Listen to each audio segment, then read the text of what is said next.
Thanks so much for making our tails wag by watching this guest interview from Arden Moore's Four-Legged Life. Four-Legged Life. Now, here comes another pawsome guest interview from Arden Moore's Four-Legged Life. Four-Legged Life. Four-Legged Life. Pause up, pet pals. Welcome to Arden Moore's Four-Legged Life show. I'm your host, Arden Moore. Count yourself lucky. That's right, because our first guests are the stars of the CBS hit show, Lucky Dog. It airs on Saturday mornings. They are Eric and Rashi Weesey. They team up to train dogs rescued from shelters so they can become bona fide members of families all over the country. Now, later in the show, we're going to talk with world-renowned veterinarian Dr. Nicholas Dodman. He's going to unleash ways to make the senior years in your dog truly golden ones. So at first stop, every Saturday, I watch episodes of Lucky Dog. They air on CBS. And now for the past 2 seasons, the show has been hosted by our special guest today. And they rescue dogs from shelters. They train them at their Lucky Dog Ranch. And I just love what you all do. So, Superman can fly. Spider-Man, he can climb buildings. But to me, the real superheroes in the world of pets answer to the names of Eric and Rashi Weesey, stars of the Lucky Dog show. Welcome, guys. Thank you so much, Arden. We're happy to be here. Yeah. You just got to get a superhero theme song, and then you'll be all right. I was waiting for it. I was waiting for this. I don't want to scare people off by singing. That isn't going to do it. Yeah, no, you don't want to hear me sing. I already danced in the show, so no one needs to see that. Oh, yes, and I'm going to bring that up right now. Everybody, check out an past episode, where our guy, Eric Weesey, was trying to do some, was that 80s or 90s? I don't know what it was. I was just feeling the music. Yeah, but what happened? The voter, the four-legger Choo Choo said, the adopter of Choo Choo was or is still a professional dancer. So right. I had no shot, so I had to do something crazy, and it was really bad. But Eric, don't lie, you do that dance move all the time. Yeah, I do. I do. Thank you, Rashi. I'll pull the record straight. When I go to a wedding, it comes out. It comes out. It comes out. Yeah. It comes out. Hey, I feel lucky to have you both on the show, and it's almost like you were meant to be together. I know that you met each other, in 2014, or said I do in 2016? Yeah, 14 is when we met, and 16 is when we were married. So it's. And what happened in December of 2021, Rashi? Our little baby girl, Sarah. She was actually born October 31st. She's a Halloween baby? Halloween baby. A Halloween baby. Even ghoulishly better. Spectacular. Wow. It wasn't a holiday I particularly loved until she arrived, and now, of course, it's my favorite holiday. So, yep, we have all of our fur babies and now our human babies. And, I can't do a radio show because I know your dogs are listening. Can you do a little quick shout out on who they are? Yes. So we have Enzo, which is our Belgian Malinois, and then say him right now and see if he shows for our. He's not in here. He's playing in the yard right now. Oh, okay. But we have Enzo, which is our Belgian Malinois. We have Rupert. He's our Terrier Poodle mix. Okay. And we have Winston, another little Maltese Poodle mix, and then we have Ella, who's a Terrier, and then we just recently added Adele, who we just rescued from the shelter probably 4 months ago. Yeah. So we have a full house. But I mean, when you have a ranch, why not? Why not get these guys out of the shelter and get them good home? I totally agree. So people know you both for being on and being the host of the Lucky Dog show. But your backgrounds, I want to kind of dive in a little bit because people are curious. I like that it's a duel, because I think you're both bringing something to the table. Shout out to you, Boston University. Rashi, tell us a little bit. You've got a couple of degrees. Go ahead. Yeah, so I did graduate from Boston University, and my major was psychology. I was, at that time, actually fearful of dogs, so it wasn't my really? to work with dogs. Yeah, so that's a little twist to the story that's always really interesting, and I do feel like this has been my calling, my purpose in life is to work with animals, and that was after meeting Eric. So you meet this dancing fool? Yep. That has dogs that drool? I I was planning to work with women and children. That was the demographic. So then I went to social work school, got my Okay. master's at USC. Congratulations. Thank you. Yeah, and that was a wonderful experience. And, they help you try to find what you're passionate about. And I did a few internships and, was figuring my way out. I worked in tech and HR for a little bit, and I met Eric at that time. And I met Eric and Archie, our Okay. package deal. And I don't know, it just Was it love at first woof? Absolutely. It was so transformative. I learned so much from Eric about behavior, and I worked through my fears, which I felt looking back, I just didn't have enough exposure. And so the lack of exposure turned into fear of getting bitten or, even touching dogs at one point. It was just, wow. Well, I think he's helped you quite a bit, Rashi. And from your standpoint, Eric, people know you at Lucky Dog, but you two have a place called, is it called Happy Puppies LA? What is that? Happy Puppy LA. So we actually started this company together when I was out in the field doing behavior assessments and working in veterinary practices. Mm-hmm. We actually had a question quite often come up where we take our own dogs when we want to go out of town or if we have to get away. And I didn't really have a good answer for them to recommend a place that we really fell in love with. So after the 1,000th person asked, we decided to create our own space. We were really looking for personalized care, which was hard to Now, this is kind of neat. It is a match made for dogs because, and you two, of course, because Eric, you've got a lot of alphabet letters after your name. I'm going to run down. You are an American Kennel Club Canine Good Citizen Evaluator. So AKC, GCE, whatever. Yep. That's it. And you got the Association of Professional Dog Trainers, APDT, and IAABC, the International Association of Animal Behavior Consultants. Whew, I got to take a lot of breaths. All that means that you seem to be quite the good teacher on dog behavior, but also a student. Is that correct?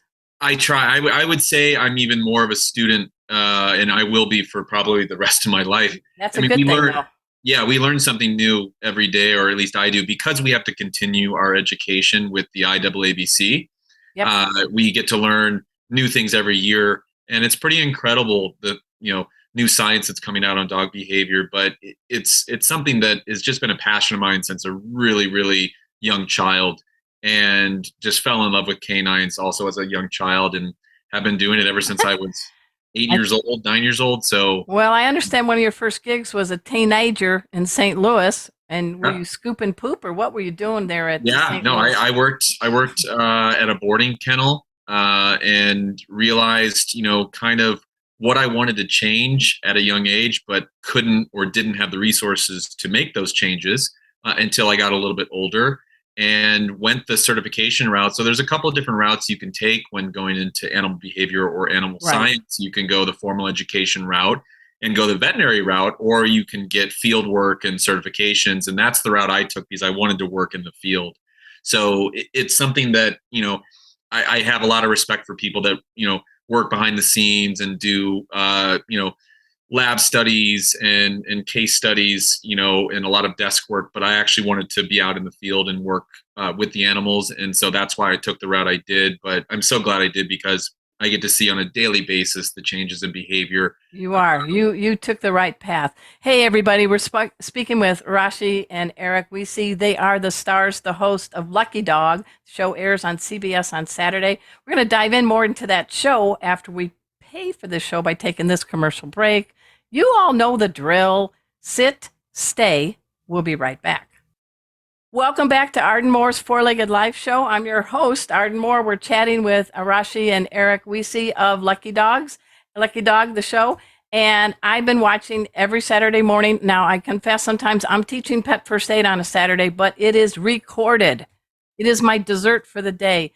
And you've had quite a lot of different tales, and you have trained these dogs to go with you on a loose leash rollerblading or going in a kayak or having to look at your dancing, Eric. But I want to,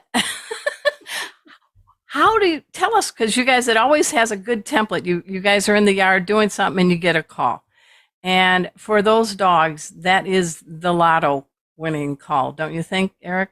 We hope so. I mean, that's the thing is we hope that every dog that we get to save, has that new shot at life and a new shot at a new family. And that's the whole purpose of this is to make sure these guys have the best life. And, we were the ones that domesticated these dogs. That's So I right. feel like it's a human responsibility that we have to make sure that they get the best life that we can provide them. So, yeah, I'd like to think that we're also winning the lottery too by getting these guys out. But Yeah. yeah, it's pretty amazing what we get to do. So before we talk about your 6 Qs, I'm a dog in a shelter. And here comes this cool guy, Eric, and he comes to my kennel door. What's the first thing you're trying to convey to that dog? I first want to come across as non-threatening. So I won't typically square off Right. to a dog. So I won't face the dog. I'll kind of crouch down, let the dog Yeah. sniff the back of my hand. And then I'm looking for body language signals. Is the dog stressed? So I'm looking if the tail's between the legs, if the ears are kind of pinned back against the neck. I'm looking for lick lips, Oh, if yeah. their Oh, lips, yeah. which are all signs of stress, yawning. So I'm looking for all of these things just to see how tense maybe the body language may be, and then very gently going into the shelter. Because of time constraints, we don't get to show all that I do when I go into a shelter Yeah. room. Go, give But us a little behind the scenes. yeah, so sometimes it takes maybe 15, 20 minutes, if not longer, for me just to be able to get into the shelter run, whether that's me giving treats to the dog, just building Okay. that trust. Once we're able to build that trust, I'm able to kind of gently go into the shelter because this is a space that dogs are so nervous in, and they don't really know why they're there. There's no context, and they don't know what No, I'm doing there. So exactly. I need to make sure that they trust me, that I can actually get them on a lead and get them out of there as soon as possible and get them in a more home-like environment, something that they're going to be in for the rest of their life so we can start that rehabilitation process. I like that. And Rashi, you kind of vet out potential uh, pet adopters. So you're sort of a matchmaker, right? Yeah. And so with your background in psychology and sociology and your background in dog training, it seems like it's a trio of good traits to have.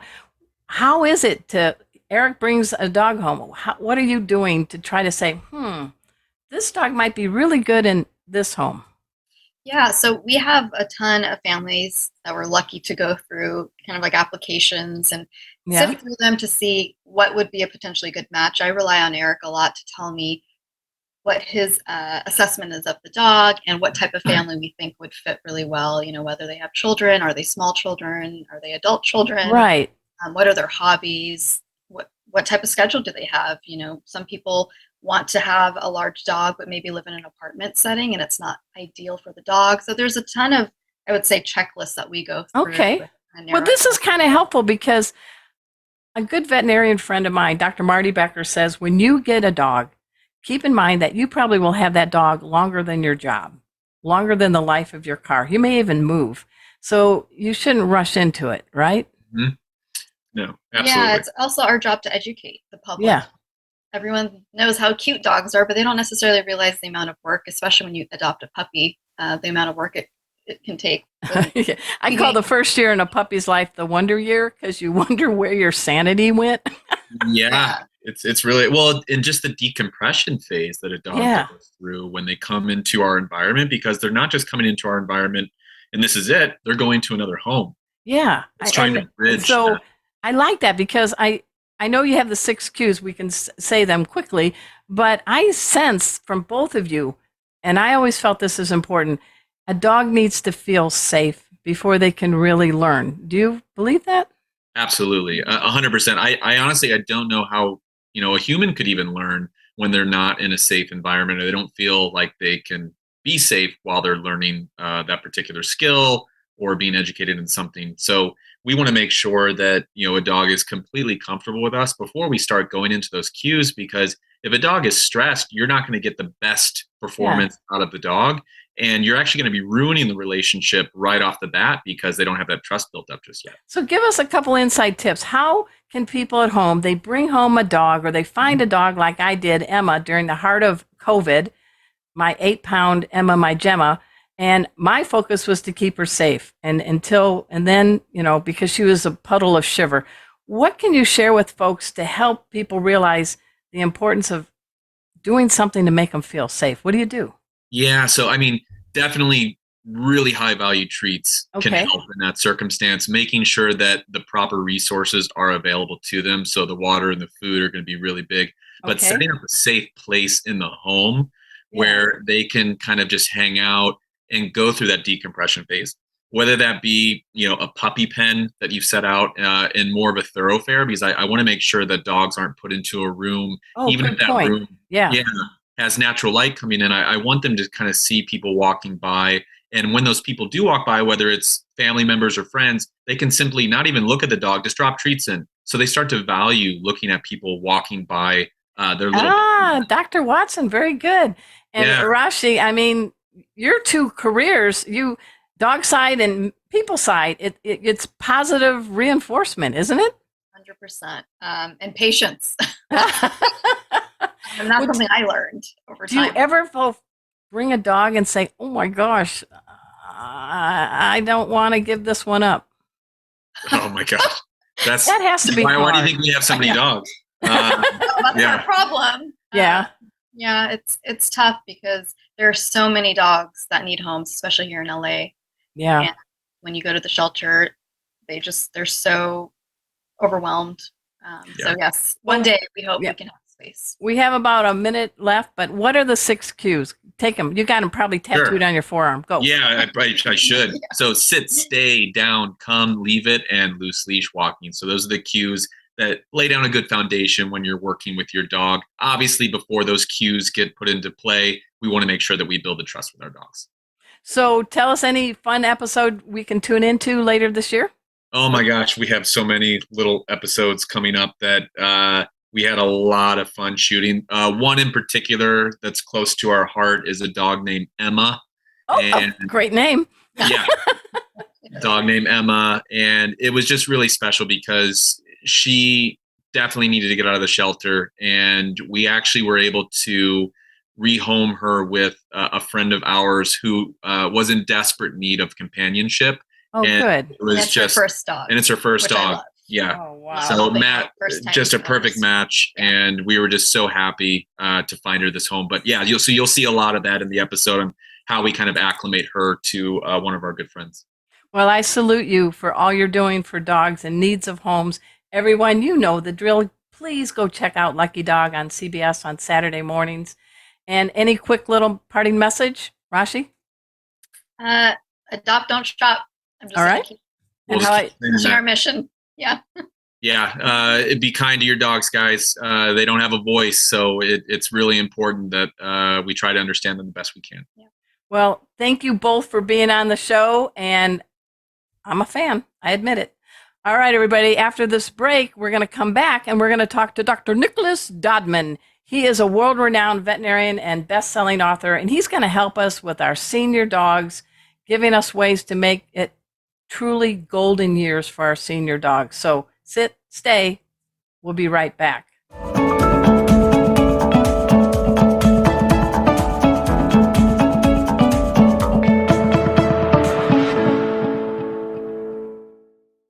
Pause up, pet pals. Thanks for watching. If you liked my video, please hit the like button. Also, subscribe to my channel. I want to keep providing you with great guests, special first aid tips, and yes, more videos of these guys. See you next time. Pause up!